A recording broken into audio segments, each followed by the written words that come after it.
Hey guys, and welcome to Petrol Ped. Now behind me is one of my favorite little cars, an Abarth. But there's something special about that Abarth behind me. It is the new all-electric Abarth 500e in acid green. And I think it looks mega.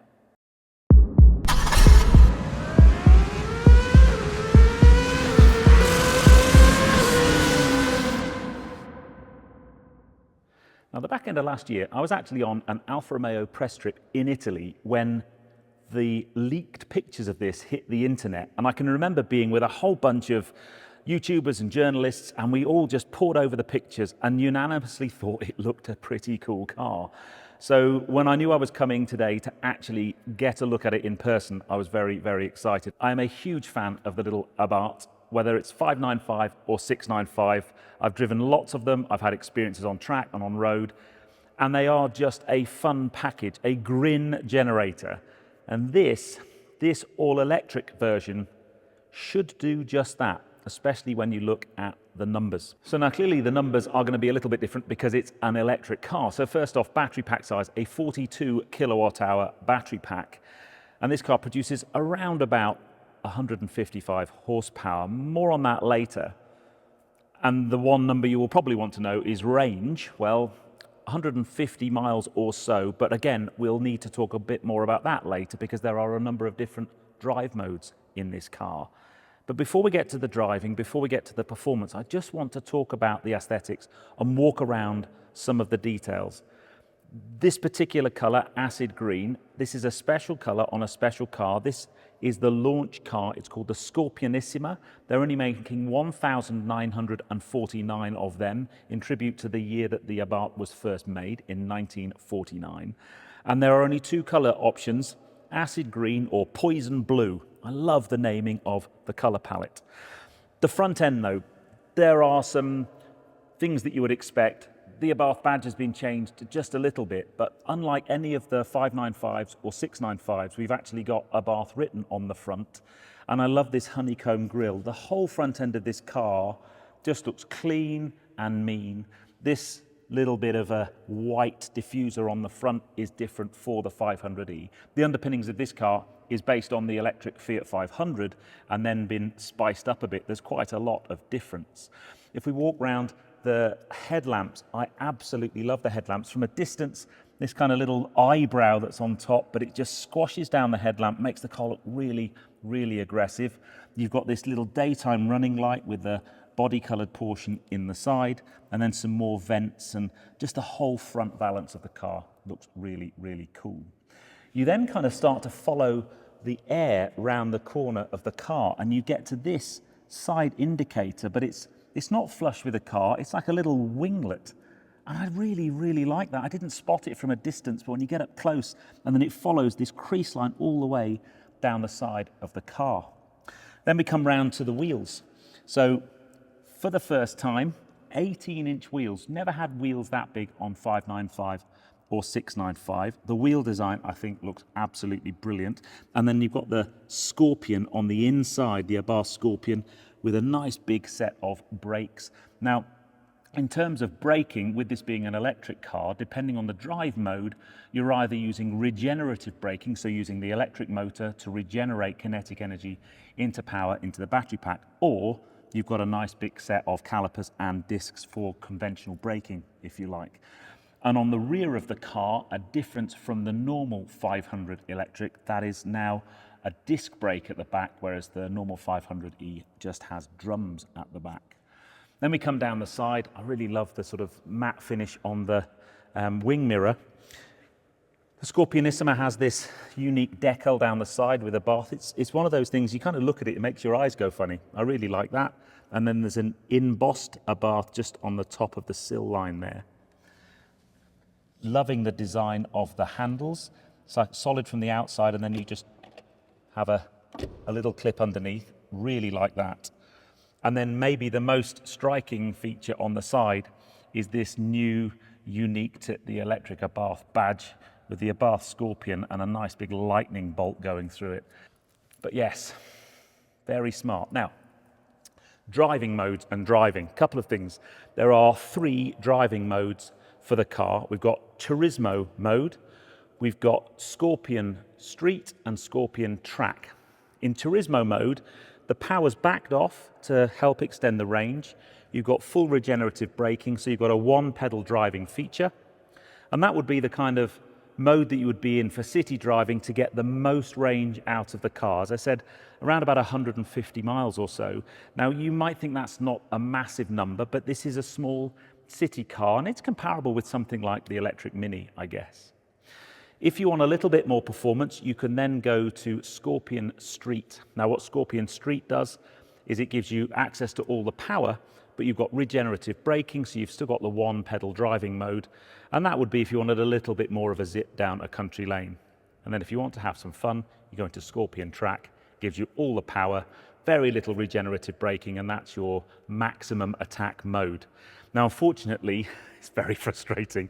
All I want to do is drive this car, because when you look at the numbers, first up, if you look at the acceleration number, this car does 0 to 60 in 7 seconds. Well, if you compare that with the most powerful 695, that does it in 6.9 seconds. So you think, well, this is slower than the ICE car. Well, yes, however, that's not the whole story. Remember, this is an electric car. You've got the instant torque. It's a little bit heavier. So in an acceleration from 0 to 60, that first getaway is going to take a little bit more time.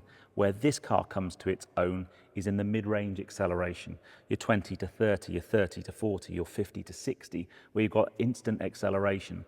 And in those mid-range accelerations, this car outperforms the petrol versions of the Abarth. And if we were to take this round Bolocco, where I was with Alfa Romeo driving the Tonale at the back end of last year, this car's over a second quicker than its petrol equivalent Abarth 695. So it's going to be a nippy car, and I cannot wait to drive it. Let's walk around the back. I'm going to jump inside and have a look on the inside, because it's beautiful in there.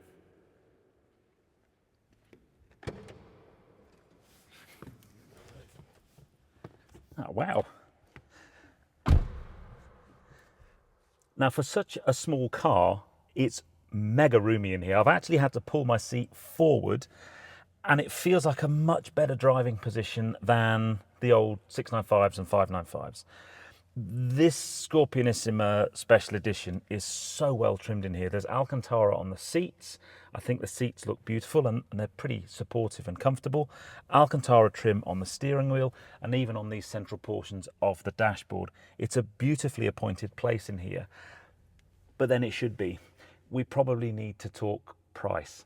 Are you sitting down? So there are two versions of this. You can actually get a soft top version, or not at the moment, but it's coming shortly.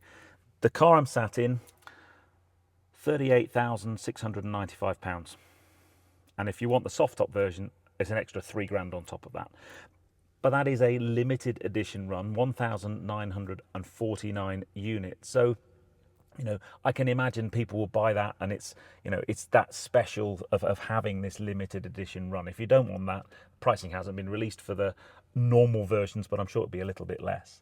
But it is beautifully equipped. It's got the 10.5-inch screen. I'm not going to turn the car on for a moment because it does have a party piece, but it has a high-end stereo as well. It's really, really nice in here.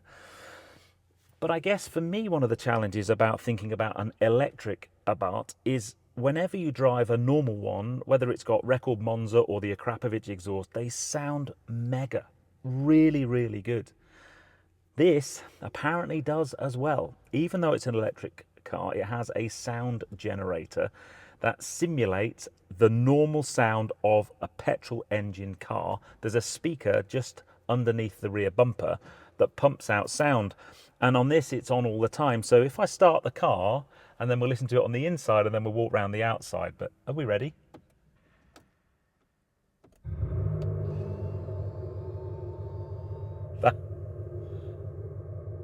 That sounds, I mean, it's really weird because there's no rev counter. When you're driving, that maps to the throttle and it changes its pitch as you drive. So most cars have a sound generator that pumps, if you like, fake engine noise inside. This does it outside, and it's really loud. Let's pop on the outside and go and have a, oh my God, it's really noisy.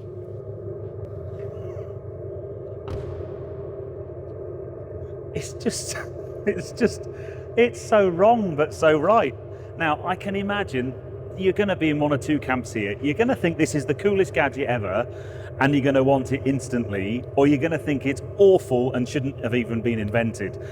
I won't let you know which one I am. I think the whole point about Abarths is they're just fun, and the character of the old petrol car was so much based around its noise. I can kind of get this.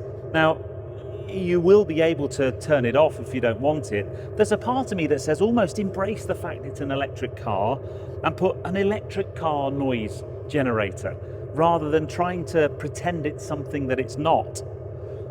In terms of what I think of the car, styling wise, I absolutely love this. It's a really, really interesting mix of harking back to the old Abarth 500s and then trying to freshen it up and make it new. I love the acid green paintwork. I love the larger wheels. The interior is stunning. I love all the little kicks and flicks, the little front indicators. I love the Abarth badging. I think for me, there is an element of me that thinks it should have had more power, maybe 200 horsepower, but I know that as soon as you do that, you have a compromise between the performance and the range, and you'd maybe need to put a bigger battery pack in it, and that makes the car heavier. So it is a difficult one. In terms of performance, this is still faster around a track than the internal combustion engine Fiat 500 Abarth. But I know that some of the Abarthist community will have wanted it to have more, and who knows, this is the first one, and look at how the previous Abarth has evolved over the years, from the very first one to the current generation running up to 180 horsepower. So a bit more horsepower, that would be great. A bit more range for some, I'm sure that would be great. Remember, this is a city car though. But from a styling point of view, I think it looks fantastic, and I cannot wait to drive it, and hopefully I'll be doing that soon and bringing that to the channel. But for now, I'm going to leave you with the rumble of the new Abarth 500e. I think it's going to grow on me, you know, that noise. Anyway guys, if you enjoyed that, give me a thumbs up. Comments below are always welcome, and if you haven't done so already, please subscribe to Petrol Ped for plenty more content to come. And I'll see you on the next film. You take care guys, drive safe. Now, I don't think anyone will notice if I jump in and try and drive it away. They'll never know.